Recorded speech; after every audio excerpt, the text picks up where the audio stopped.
ডিম তুলতাছি।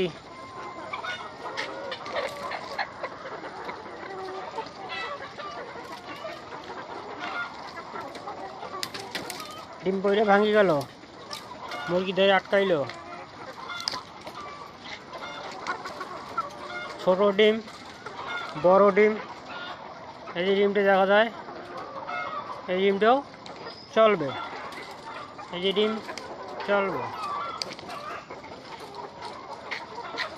আবার দেখা যায় যে এই যে ছোট ছোট ডিম পাততেছে, যে এটা চলার মতো নয়। এই মুরগি ডিম খেয়ে ফেলায়।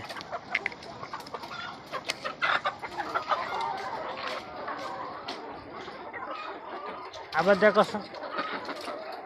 বালিশ ডিম, এটা হচ্ছে বালিশ ডিম, কোলবালিশ। এই মুরগি পাচ্ছে কোলবালিশ ডিম।